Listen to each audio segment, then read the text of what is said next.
Kami naman siyempre kami ang totoong pamilya. Kami yung sinasama ng mga pamilya nila. Kami yung ini-invite ng mga anak ko. So, thankful po ako kasi ang dami kong naririnig na katulad ng story niyo, story ko, parang na-enlighten po talaga ako sobra. At saka salamat din po dahil nagkaroon ako ng community na katulad nito na marami po talaga akong natututunan. Yun lang po, Sister B, tsaka include me po always in your prayer. Salamat po. Amen po. Maraming salamat po, Sister Lani. So good to hear you po. The Lord bless you and your family po. Amen po. Amen. Sister B, Yes po, Sister Eloisa. good afternoon po, Sister B. Ako po Amen i-relate po. din po sa nangyari sa buhay po ninyo. Nung po nasa Pilipinas ako, year 1990 bago po ako umalis, may pinasok po ako mga post-dated checks. Kasi po ang asawa ko ay ano po siya, pre-med. Under po siya ng Unilab noon at saka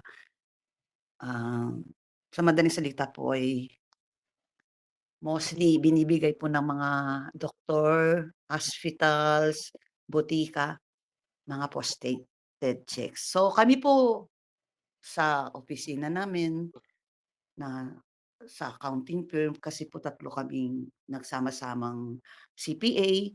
So nagre-rediscount check po kami, Sister B. Meron din po akong mga cheque galing sa Tupperware, Habon, pinagsama-sama ko po. Iniwan ko po sa PCI Bank pa po noon.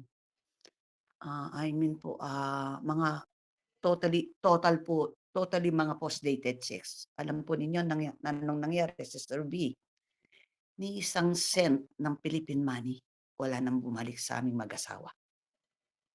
Ano pong gagawin namin, Sister B? Wala po. Puro bounce checks.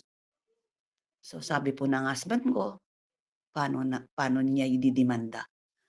So ang sagot ko na lamang po sa kanya, Sister B, bahala na ang Diyos sa kanila. Kasi kung ididimanda mo pa yan, maraming kaso, lalo ng mga doctors, mga butika, mahabang proseso. So hanggang up to this moment, Sister B, wala na pong nabalik sa mga, year 1990 po yun, ang total po ng checking pinasok ko po sa bangko, PCI Bank.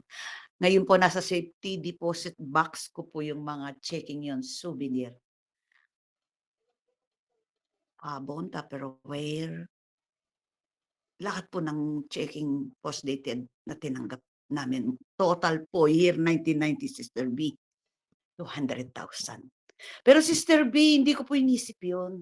Sabi ko po sa husband ko, importante, nakarating ako ng Italia, ito siguro ang purpose sa akin ng Panginoon Diyos, even though hindi ko itong papasukan ko dito. Sabi nga po ng asawa ko, Sister B, Ellie, yung papasukin mo doon, hindi ballpen yung awak mo, walis, magbe-beddings ka.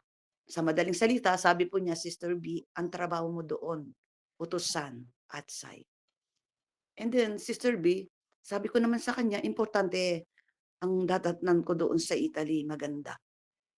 Pero, before po yun, Sister B, ang nangyari po, unang pumunta ako po Germany. Katakot-takot din po yung mga dinanas kong year 1989, napabalik po ako, February 14, nasa television po ako, naka-televise, sabi po nung dalawa kong anak, aba si mama yun, deport.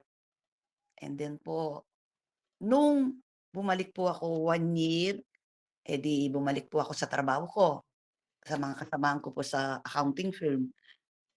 And then year 1919 nga po, ang sabi ko, walang mangyayari, Sister B, kasi lahat ng mga checking pinapasok namin